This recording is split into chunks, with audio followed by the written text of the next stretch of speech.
So welcome to Dating with Dupree. Dating with Dupree. Dating with Dupree. Dating with Dupree.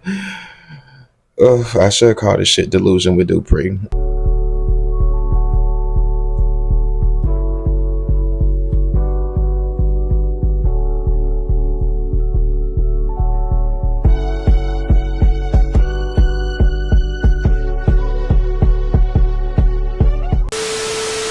YouTube, what's up, baby? It's your favorite antisocial extrovert, your favorite awkward black boy, Blake, mother loving Dupree, back at it again at the Diary of Dupree.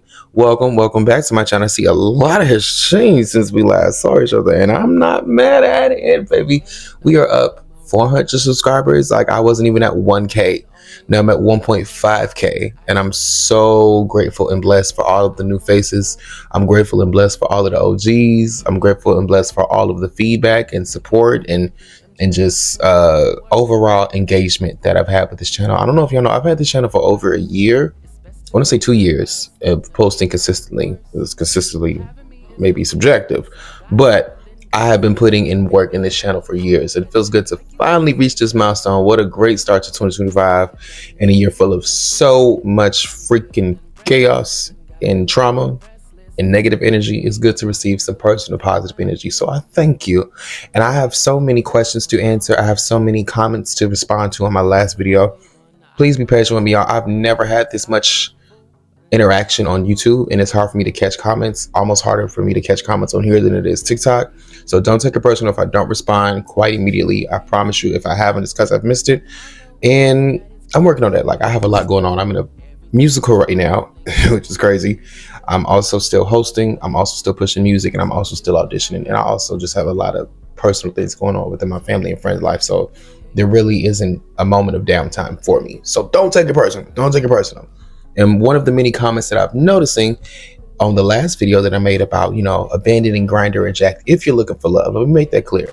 I am not mad at the girls who want to get their rocks off, who know what it is when they walk through the door of Grindr and Jack, want to hook up, as long as you are taking the preventative measures to be as safe as possible. So, of course, I have been on Grindr and Jack in the past. Of course, I have had hookups in the past. I'm a human nigga. It's that simple. I'm not shaming the girls, but I'm saying if you're on those apps, specifically if you're a black person on those apps looking for love, Slim Pickens by Sabrina Carpenter should be your life score right now. But a lot of the girls have been asking, how old are you, bitch? And I guess when they see me, they see young, teeny bopper. I'm young, turned your old ass mad. And then they hear me speak, and then they hear some of my experiences, and they get a little confused because it's hearing your people, not seeing your people. In other words, what they're saying is I seem very mature for my age, and that I have a very poised demeanor to a lot of the perspectives that I've offered in a couple of my previous videos. This is true, but it didn't come overnight. I've had some dumbass moments in my life.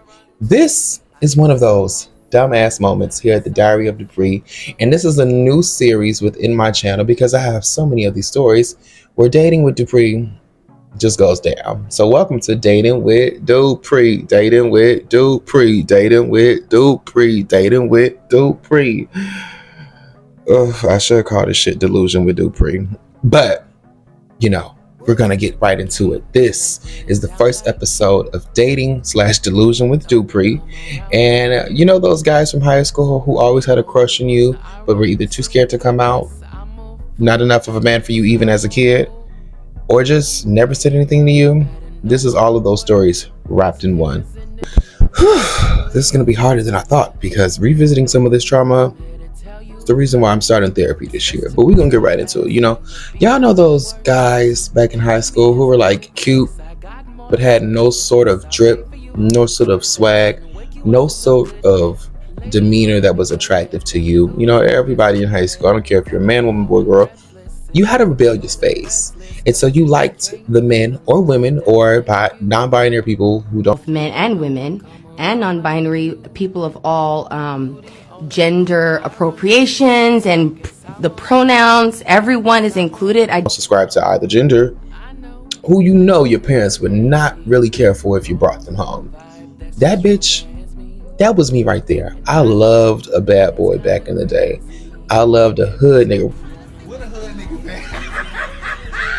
Where's the hood niggas at? Where the hood's at? You know what I'm saying? And this boy, and mind you, I was not a hood at all. Like, I was not a YN in high school. I'm talking, I had a smart mouth, but I stayed on top of my grades. I was in honors or AP. I tried to switch out in high school, but my mama wouldn't let me. I cared about my education, and I knew like the time that I had on this earth to be a kid was very limited. So I want to treasure every moment before the rest of my life, which is adulthood, comes, because once that comes, childhood is over. So I treasured my childhood. But even the most treasuring of childhood teenagers, they do some rebellious shit. So I liked bad boys, I liked hood niggas, I liked, unfortunately, I like guys older than me. I'm talking like if I was 14, I was had a thing for the 18-year-olds, the 17-year-olds. I'm, 19 maybe. I'm not trying to go for, I knew too old is too old. But this boy, we're gonna give him the name of Keontae, make it simple because his name rhymes with Keontae. Keontae and I were in drama club together for years. Now, mind you, in drama club, there's a hierarchy. There's the president, there's the vice president, there's all the soloists, the leads, usually the upperclassmen in my case. Then there's, the members who are on the team who are on the stage, the ensemble girlies, the one-liner girlies, the supporting cast. Then, you have your crew. Then you have, of course, the administrators, the teachers, the professors, the principals who are the adults in the situation who make all the shit shake, the bus drivers. Everybody in drama club knew everybody. Like my drama club, it wasn't just for one school. My drama club was 3 schools in one. We would all meet at the same school in district, and we would meet in every day, and we would become an instant family because you with them bitches every single day. Drama club is a lot harder than a lot of the athletic teams. You know what I'm saying? It's a lot harder than a lot of the sports that you encounter in high school, because in drama club, at least from my experience, now I was in high school many moons ago.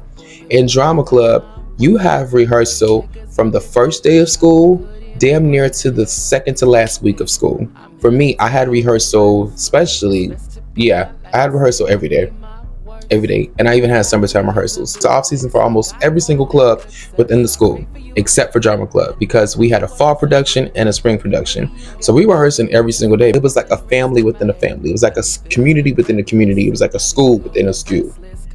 Like teachers, students, faculty, administrators, we all became a family in that mug. So everybody knew everybody front to back.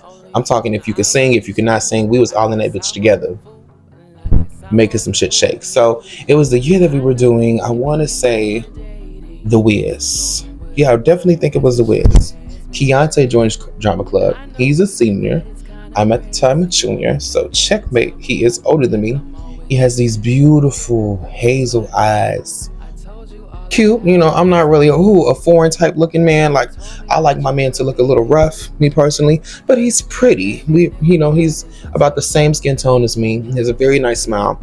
Very shy guy.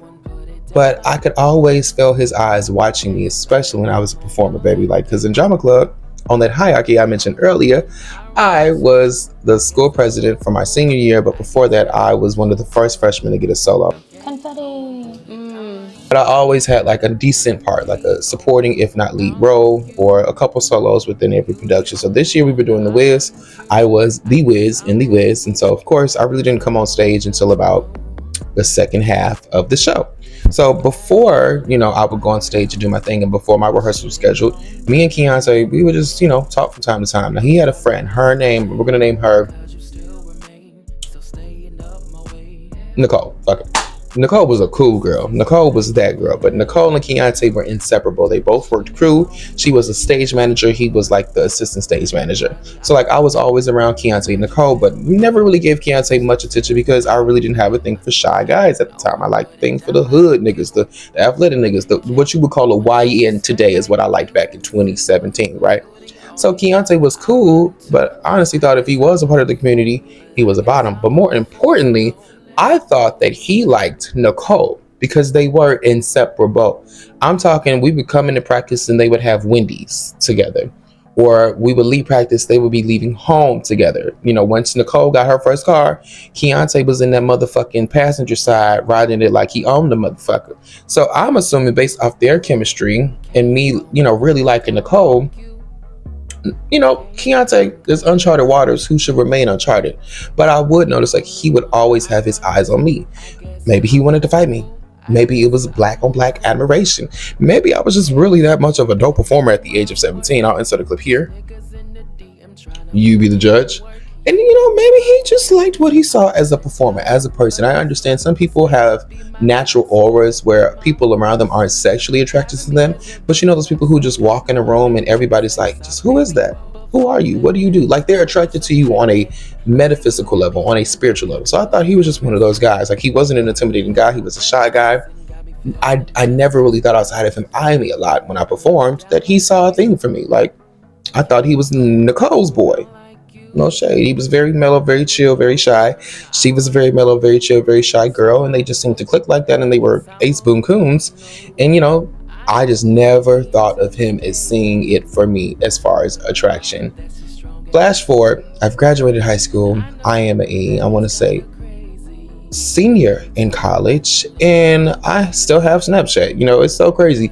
They want to ban TikTok, but I've seen some of the craziest shit come across my Snapchat.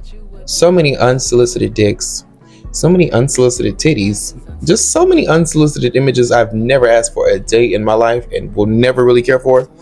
But this wasn't one of those instances. So I always had Keon on Snapchat, but I never really thought about it as much. I was like, okay, cool, stay in touch, blah, blah, blah, blah, blah. You can watch me thrive in 2021 in college, if you want to, just like you watch me thrive on stage, no big issue.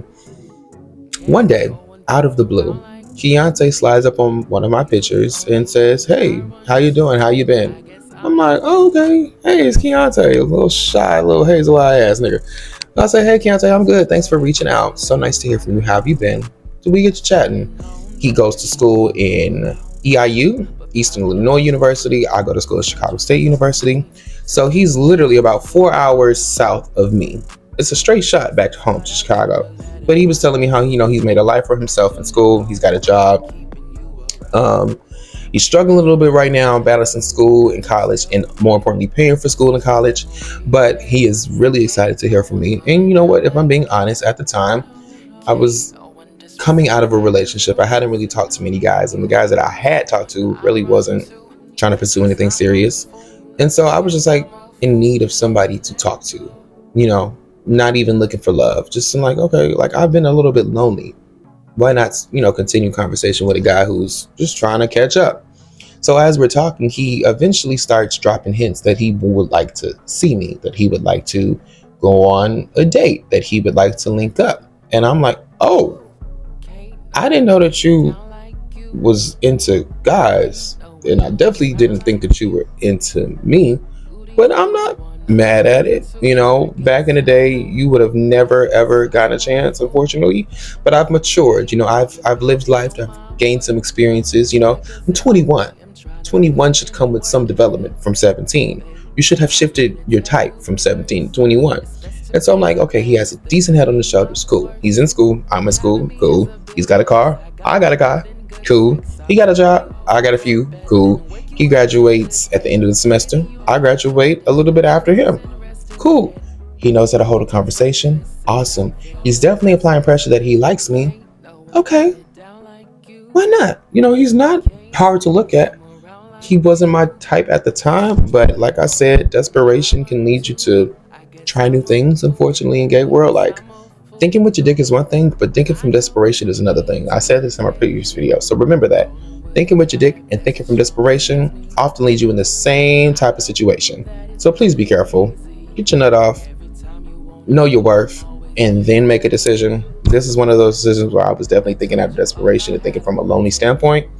But at the time, he presented no red flags, right? So I'm like, all right, cool. You come into town to visit your family next week. Come see me. He comes and sees me. We link up and we just talk for hours and hours and hours. And the conversation is beautiful. And then I just look him in his face and I'm like, you have the most gorgeous eyes. And he said, you have the most gorgeous lips. And I said, well, I would like to see how you look closer to mine. And we kissed. We kissed in his car. It was raining. I'll never forget. I was getting my hair done. So I had all my hair out, looking like, you feel me? And he just kissed me. And it was one of the best kisses I ever received up to that point in my life. But I just remember like it was raining and like it felt like a music video. I felt like the it girl, the main girl in the music video. But I remember I had to get my hair done and he had a lot of errands to run. And so he drove 2 hours, not just to visit his family, but to see little old me too, with my hair undone.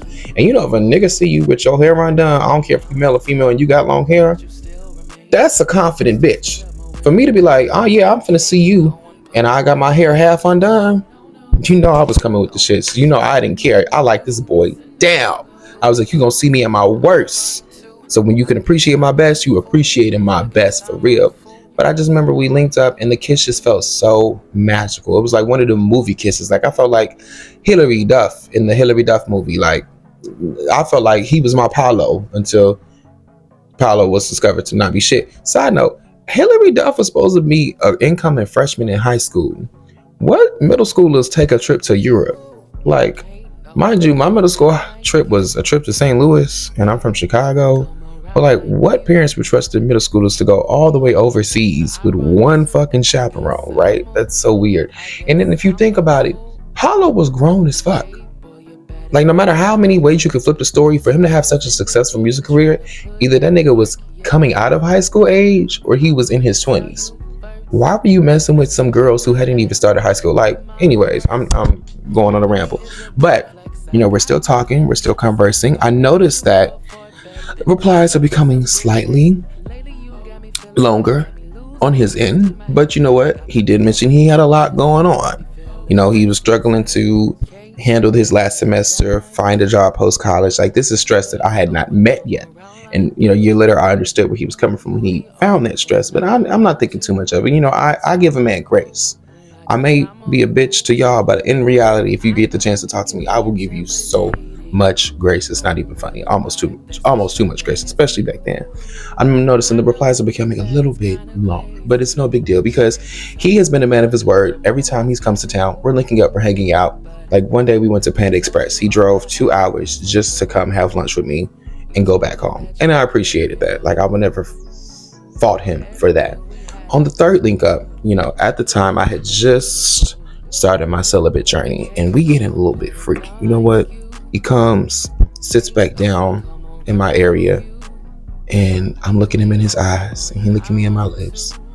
And we got a little bit more grown and sexy.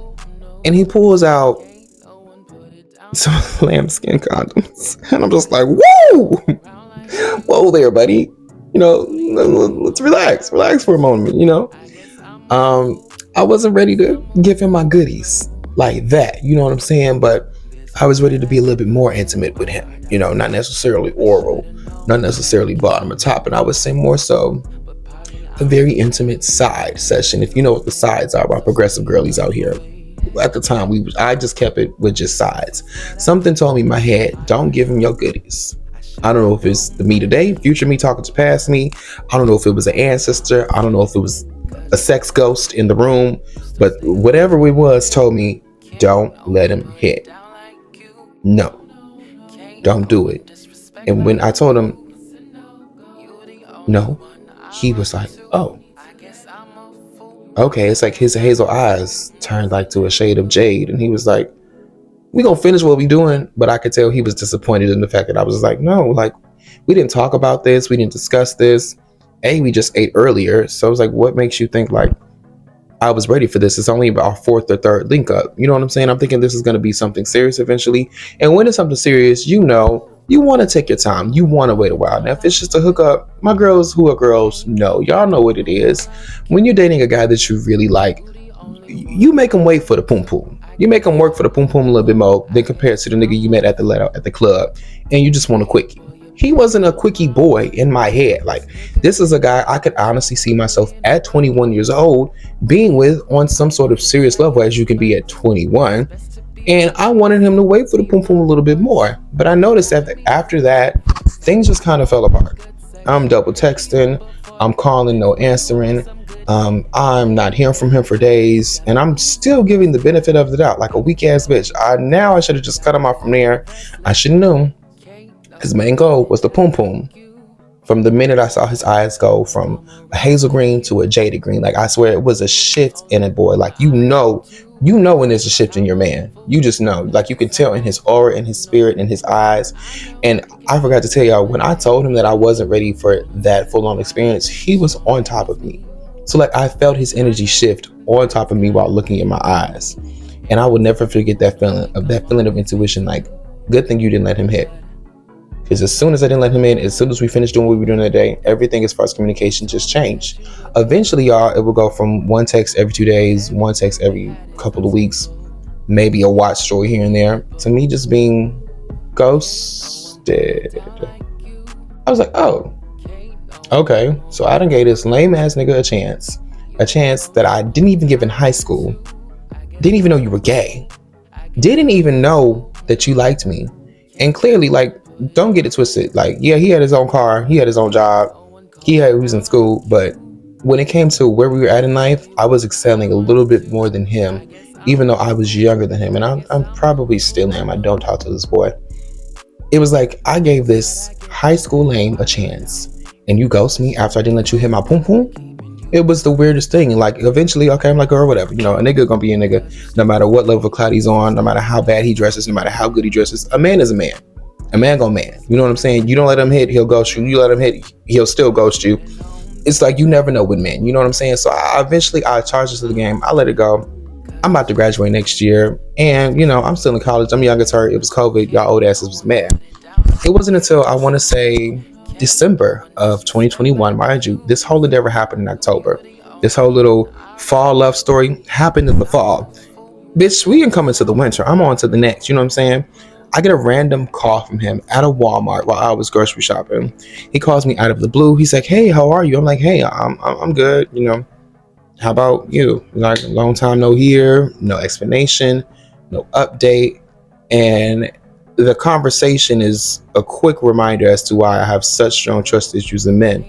Because during the course of this conversation, he reveals to me like, "Hi, you know, I've been sexually active with a couple of women and a couple of guys.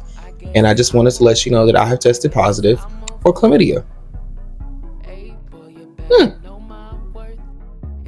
And he was wondering, he was like, "You know, it's now between you and another girl. And I just wanted to know, you know, have you been tested recently?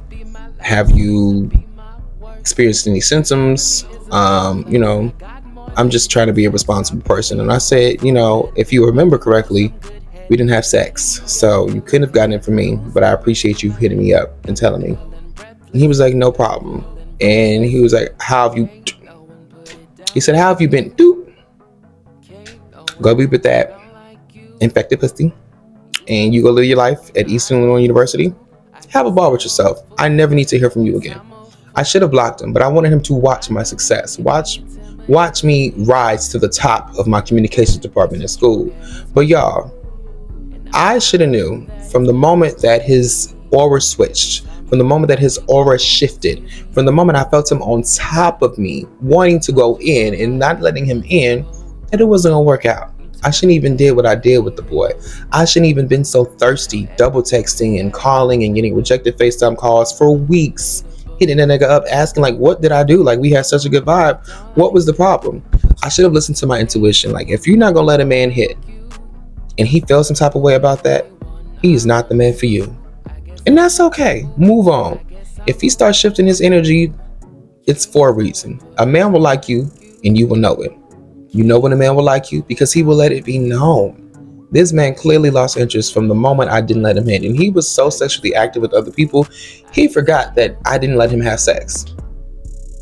So I was like, all those calls, all those drives up to the city, I probably wasn't your only stop. I for sure wasn't your only reason for coming out here besides your family. And I for sure was the smartest one out of the bunch of hoes who you were messing with, who didn't let you have sex. And it was so crazy because you would look at this guy and you would not think that he was a player. You would not think that he was giving his loving to everybody under the sun, moon, and stars. You would not think that he was giving all of his loving away at the club, but he was. And I'm so glad my intuition spoke to me. Not so glad that I let my pride aside and double texted and double called and just told him how much I really cherished our relationship, and he still ghosted me. Not so proud about that, but I am proud. The ancestor said, "Don't get your pum pum away. Keep your pum pum indoors." because this one, he ain't gonna last. And months later, we tried to rekindle some things, but I was like, no, I gotta love myself a little bit better. Like, I get it that you're young and I'm young and that we make mistakes and that we both gay black men and nobody really teaches us how to love one each other. But you ghosted me after I didn't let you have sex, and you were so sexually active within yourself, within your personal life, which is okay, do you. But you forgot that I didn't even let you hit. What if I let you hit? Who knows what I would have? And even though I didn't let him hit, I still took a trip to the clinic because I was like, I just need to get tested because that was just too close. Like, he could have had a cut in his mouth. I could have had a cut in my mouth. He, he did. We did do some things, a little oral on his end. I still went to go get tested. I was like, you know what? I can't play games with a boy like this. If he's not even a member of penetration or not, who he's been with sexually, what he's done with these people sexually, I still need to go get tested. Even if it's from a kiss, I'm not playing no type of games. I know we kissed for sure. We both did that. So this nigga sent me to the clinic. This is my first time ever going to the clinic over a nigga who I met in high school. I go get tested. Thank God everything comes out negative. But it's the simple fact that you sent me to the clinic, ghosted me, and then hit me up months later. Crazy level of work. So that is the story of the crazy work. So that is the story of the trifling ass man who sent me to the clinic, who I didn't even give a chance in high school and shouldn't have gave him a chance in college.